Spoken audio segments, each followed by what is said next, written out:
ایک تو پی ٹی آئی کے نیچے تنظیم ٹوٹ گئی ہے ان کی. دیکھیں پرویز خٹک سمیت پوری کے پی ٹوٹ گئی, محمود خان ٹوٹ گیا, بزدار سمیت پوری پنجاب کے M N As M P As سارے ٹوٹ گئے. لیکن کیا اس کی پاپولر اپیل عمران کی ختم ہو گئی؟ دیکھیں ندیم صاحب, آپ کو تو بڑے فیکچوئل چیزوں کو دیکھنے کی ضرورت ہے. ایک تو عمران خان صاحب کی اپنی ایک پاپولیرٹی ہے, کلٹ ان کا ہے, ابھی ہے, لیکن اس کے سے زیادہ جو ان پی ڈی ایم کی نفرت ہے نا, وہ اس کے ساتھ کھڑی ہے, نمبر ایک. نمبر دو سر یہ کہ اس نظام میں ہم نے ہر آدمی کو, ہر لیڈر کو, ہر پارٹی کو, پی ٹی آئی ہو, نون ہو, پیپلز پارٹی ہو, 13 جماعت ہو, سب کو قوم کے ساتھ فریب, جھوٹ بول کے بیانیاں بناتے ہوئے دیکھا ہے, اور اندر خانے پیروں پہ پڑتے دیکھا ہے. تو یہ بڑی امپورٹنٹ چیز ہے جو آپ جیسے لوگوں کے توسط سے بڑی امپورٹنٹ ہے کہ پبلک کو پتہ چلے. اگر آپ سٹارٹ کریں کہ بیانیہ بنا, مجھے کیوں نکالا, ایکسٹینشن دی باجوہ صاحب کو, آصف خواجہ صاحب نے کنفرم کر دیا, عمران خان صاحب نے کہا کہ میں نے گورنمنٹ چلانی ہے اور میں نے ایکسٹینشن دینی ہے, اور کہا دوسری طرف کہا کہ مجھے رجیم چینج میں باجوہ صاحب نے نکال دیا. پیپلز پارٹی نے کہا ہم اینٹ سینٹ بجائیں گے, آپ 3 سال کے لیے آئے ہیں, اندر خانے ووٹ دے دیا. پھر انہوں نے پاکستان کی پرفارمنس میں آج تک پاکستان کو کیا دیا, یہ کسی کے پاس جواب نہیں ہے. ابھی ریسنٹ سینسس کے اوپر بھی فریب اور فراڈ کیا. سینسس ضروری تھا, ہونا چاہیے تھا, بالکل ہے, لیکن پہلے کیا کھیل کھیلتے رہے, بیانیاں بناتے رہے پبلک کے آگے, اور ٹویسٹ کیسے کیا. اور آخری امپورٹنٹ چیز, جس کیس کے تحت آپ نے عمران خان کی ڈسکوالیفیکیشن کی ہے توشہ خانہ کے اندر, سب سے امپورٹنٹ چیز یہ ہے اب کہ اسی پیرامیٹرز کے اندر نواز شریف صاحب واپس پھنستے, خواجہ آصف صاحب پھنستے ہیں, اور خاقان عباسی صاحب پھنستے ہیں, سارے توشہ خانہ کے تحفے لینے والے جنہوں نے ڈکلیریشن نہیں دی ریویو ڈیٹ کے اندر, پریزیڈنٹ عارف علوی صاحب. تو اب یہ جو فریم تھا نا, یہ فریم اتنا بڑا ہو جائے گا, اور قوم کو یاد رکھنے کی, آپ کو مجھے جوڈیشری اسٹیبلشمنٹ کو یاد کرنے کی جو ضرورت ہے کہ ان تمام لیڈران کا ماضی نہ بھولیں. ان کے اندر بکس جوڈیشری کے لیے بھی ہے, اسٹیبلشمنٹ کے لیے بھی ہے, اور یہ پاکستان کے وفادار نہیں, یہ اپنی دولت اور اپنے وفادار ہے. 2011 سے ایک بیانیہ مارکیٹ میں اسٹیبلشمنٹ کی مدد سے پی ٹی آئی نے بیچا تھا کہ چور اور ڈاکو, شریف چور اور ڈاکو زرگاری, ٹھیک ہے, تو اب کیا وہ بیانیہ حاوی ہے ابھی بھی؟ دیکھیں سر, آپ تو دیکھیں سوال لوگوں نے وہ بیانیہ ابھی بھی بائی کیا. اب یہ آپ کہہ سکتے ہیں کہ پی ٹی آئی نے کہ لیڈر کے اوپر 100 روپے کا الزام ہے, اور دوسرے کے اوپر 10,000 کا, اور تیسرے کے اوپر 1 لاکھ کا ہے, اب تو سب پہ آیا ہے, ٹھیک ہے جی, اور یہ کریکٹ موڈ ہے, بالکل ٹھیک ہے یہ چیزیں.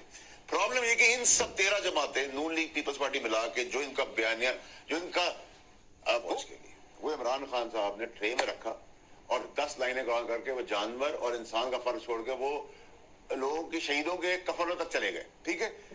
خوش یہ بھی ہے اندر سے, ان کی بھی آج اشارے دیکھیں, کنایا دیکھیں, تو ان کو بھی وہ سوٹ کر رہا ہے. اور آپ کو بہت ساری چیزوں میں دکھا سکتا ہوں, ابھی بتا سکتا ہوں. آپ ان کے پی ایم ایل این کے وزیروں سے پوچھیں, آپ مریم اورنگزیب سے پوچھیں کہ جی عمران ریاض کہاں ہے, وہ کہتی ہیں جی جج کے کان میں کچھ کہا ہے, تو میرے باپ نے کی ہے, بتائیں. پھر کہا جی آپ نے عمران خان کا نام بند کر دیا ہے ٹی وی پہ لینا, انہوں نے کہا آپ لیں. آپ کے خیال میں عمران ریاض کس کے پاس ہے؟ ٹھیک ہے, میں تو آپ سے پوچھ رہا ہوں نا سر, میں آپ سے پوچھ رہا ہوں کہ اگر فیڈرل گورنمنٹ اپنی حکومت ہی نہیں اون کری. دیکھیں چودھری صاحب کا میرا اختلاف سیاسی بھی اور ویسے بھی بہت رہا ہے, لیکن میں ویلکم کرتا ہوں کہ اس آدمی کے ساتھ ضبطی ہوئی. یہ جو نائل ہوا, یہ دانیال صاحب, اس کا ضبطی ہوئی. شاہ سے شاہ کی وفاداری سارے پارٹیوں میں لوگ کرتے ہیں, ہم نے بھی کی ہے. لیکن طلال چودھری تو پولیٹیکل ورکر ہے نا, اس نے عمران ریاض کو غائب نہیں کیا, لیکن عمران ریاض کو غائب کرنے کا جواب تو شہباز شریف کو دینا چودھری کے ساتھ میرا سر کوئی لو لاس نہیں ہے, میں آپ کو بڑا کلیئرلی بتا دوں, میرا پولیٹیکل ڈیفرنس بھی ہے, آج بھی ہے. لیکن جو طلال کے ساتھ ہوا وہ ضابطی اور ظلم و بربریت ہوئی, وہ پلان کے تحت ہوئی. دانیال عزیز کے ساتھ جو ہوا وہ پلان کے تحت ہوا, جو میرے ساتھ ہوا وہ پلان کے تحت ہوا. تو یہاں حسب ضرور حسب حال آپ گالی دیتے ہیں, حسب ضرور حسب حال اچھے بچے, ننھے بچے بد کے آپ کو پیش کر دیتے ہیں, حسب حال آپ اس ملک سے نکل جاتے ہیں, حسب حال آپ ملک سے آئے تھے, حسب حال آپ لوگوں کی گہریاں لکھوا لیتے ہیں. تو ساری پارٹیوں کا ماضی آپ نہ بھولیں, اور قوم کو اب تمام پارٹیاں اور لیڈرز, ایکسپائرڈ لیڈرز کو ریجیکٹ کرنا چاہیے. انہی پارٹیوں میں سے, جمہوری لوگوں میں سے نئے لوگوں کو چاہ دے طلال چودھری کا نام, کیوں نہیں آپ دیتے کھوکر کا نام, کیوں نہیں علی محمد خان ہمارا پی ٹی آئی والا, جو میری تو نہیں پارٹی, پی ٹی آئی والا سامنے نہیں آ سکتا, کیوں نہیں رکشہ اور موٹر سائیکل والا آدمی آج سیاست نہیں کر سکتا, کیوں نہیں کر سکتا. ہم نے ان باپ دادوں کی وہ قرضہ لیا ہوا ہے کہ پہلے ان کو برداشت کریں, جن کے فریم ٹیڑھے, جو خود نہیں چل سکتے, جو بیٹھ کے کھڑے نہیں ہو سکتے, پھر ہم ان کی اولادوں کی غلامیاں لیں, نہیں کریں گے سر. یہ بریک لے لیں جی, ہمارے ساتھ رہیے. پروگرام میں دوبارہ خوش آمدید کہتے ہیں. طلال چودھری صاحب, آپ کی طرف آ رہا ہوں. مجھے لگتا ہے یہ ہے کہ جو مہنگائی کو کم کرنے میں ناکامی ہے، جو ڈالر کا ریٹ سنبھالنے میں مشکلات ہیں، جو پیٹرول کی قیمت سنبھالنے میں مشکلات ہیں، بجلی گیس کی قیمتوں کے جو مسائل ہیں، گیس تو ایون آ بھی نہیں رہی، دستیابی کی بھی مشکلات ہیں، یہ وہ فیکٹرز ہیں جو آپ کو انتخابات سے بھاگنے پر مجبور کر رہے ہیں. ادروائز آپ کو ڈیلے جو ہے سیاسی اعتبار سے بہت ہی زیادہ نقصان کا باعث بن سکتا ہے جو آپ رسک لینے جا رہے ہیں. آپ کو انتخابات جلد از جلد کروانے چاہیے تھے، آپ 6 ماہ تاخیر کی طرف چلے گئے. سب سے پہلے ملک صاحب میں فیصل واڈا صاحب کی کچھ باتوں کا جواب دینا چاہتا ہوں. انہوں نے باتوں ہی باتوں میں یہ کہا ہے کہ سارے ہی جو پولیٹیشنز ہیں نا جی وہ ڈبل فیس ہیں، اور لیکن میں ایک آپ کو بات کہوں، نون لیگ کی قیادت منافق نہیں ہے. اگر کسی کی مخالف ہے تو ہم نے نام لیے ہیں، اور اگر ہم کسی کے ساتھ کھڑے ہیں تو اس کے ساتھ پورے طرح کھڑے ہیں. اختلاف ہو یا کوئی اور معاملہ ہو، بالکل کلیئر ریڈ لائن لگاتے ہیں، اور اس کے یا ایک سائڈ پہ ہوتے ہیں یا دوسری.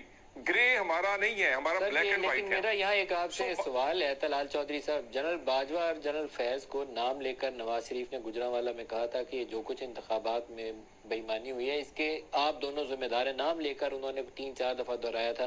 اور پھر جب لندن میں شہباز شریف اور خواجہ آصف نے انہیں قائل کیا الیکشنز کی ان کی ایکسٹینشن کے اوپر، تو غیر مشروط طور پر انہوں نے 3 سال کی جنرل باجوہ کی ایکسٹینشن کو نون لیگ نے ووٹ دیا with the approval of Nawaz Sharif and Shahbaz شریف.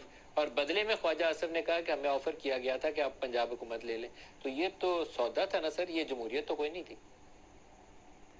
دیکھیں، گزارش یہ ہے کہ اس پاکستان میں رہ کے ہم نے سیاست کرنی ہے، اور ہمیں اپنی کیپیسٹی اور ہم کتنی جنگ لڑ سکتے ہیں، کتنی دیر لگ سکتے ہیں، کب اپنے 2 سٹیپ آگے لینے ہیں، کب پیچھے لینے ہیں. اور ہمارا جو موقف تھا جو تسلیم کیا گیا ہے اسٹیبلشمنٹ کی طرف سے، ہماری کوئی اور لڑائی تو نہیں تھی. ہمارا موقف بڑا کلیئر تھا کہ ہمارے ساتھ جو زیادتیاں ہوئی ہیں ان زیادتیوں کا ازالہ ہو اور زیادتیاں بند کی جائے، اور خان صاحب کو جو لاڈلا پن اور جو سہولتیں دی جا رہی ہیں وہ ختم ہونی چاہیے. وہ ووٹ آف نو کانفیڈنس پہ ختم ہوئی ہیں آہستہ آہستہ، اور اس کے بعد چیزیں ہمیں اور کوئی اعتراض نہیں تھا. اور اگر ہمارا موقف تسلیم ہوا ہے تو ہماری اس کے علاوہ کیا لڑائی تھی. باقی بات اب اس سے بڑی ہے ملک صاحب. اس لوگوں کی 25 کروڑ لوگوں کی روٹی کا معاملہ ہے، پاکستان کی اکانومی کا سب سے بڑا معاملہ ہے. ہم نے اپنی جو 3 دفعہ میاں نواز شریف اور اب شہباز صاحب بنے ہیں، ہم نے سب سے زیادہ پولیٹیکل کیپٹل جو ہے وہ اس دفعہ اپنے اس ملک کی خاطر اکانومی کے سخت اقدامات پہ لگایا ہے. آپ بالکل ٹھیک کہتے ہیں، اس کا ہمیں سیاسی نقصان ہوا ہے. مہنگائی، اس بے روزگاری کے ساتھ آپ الیکشن میں نہیں جا سکتے، لوگوں سے ووٹ نہیں مانگ سکتے. بجلی کے بل، گیس کے بل جب لوگ دیکھ رہے ہوں تو اس کے ساتھ آپ کو ووٹ نہیں دیں گے. دیکھیں ملک صاحب، یہ ہم سمجھائیں گے انہیں، اور ہم سمجھانے میں کامیاب ہوئے ہیں. ہمارا ایک پاسٹ ہے، نواز شریف کا پاس جو ہے وہ ریلیف پر مبنی ہے. ریلیف اور ریلیف. پاکستان کے لوگوں کے ساتھ یہ ہمارا مقابلہ ہے.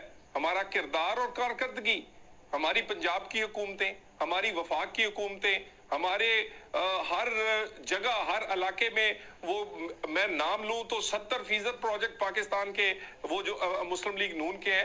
تو ہم لوگوں کو سمجھانے میں کامیاب ہوں گے اور ہو رہے ہیں. اور ہم بالکل، اور اگر کوئی لوگ ایسا فیصلہ کرتے ہیں تو ہم تسلیم کریں گے.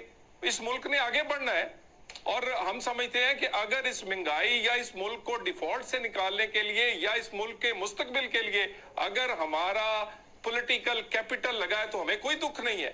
لیکن ہم لوگوں کو سمجھانے میں کامیاب ہوں گے، اور انشاءاللہ تعالی نواز شریف کی واپسی، 4تھی دفعہ وزیر اعظم کی واپسی ہوگی. سر وہ سپریم کورٹ سے راستہ جاتا ہے جو آسان نہیں ہے، میں اس کی طرف دوبارہ آتا ہوں. لیکن ایک سوال ہے آپ سے فیصل واڈا صاحب، 2 دن رہ گئے حکومت کے جانے میں، تو عام طور پر 48 آورز سے پہلے آپ کو کیئر ٹیکرز کا پتہ ہونا چاہیے کہ ایٹ لیسٹ پرائم منسٹر کون ہے، کس نے چارج سنبھالنا، اس کو تھوڑا بہت بریف شیف کرنا شروع کریں، باتیں ہونی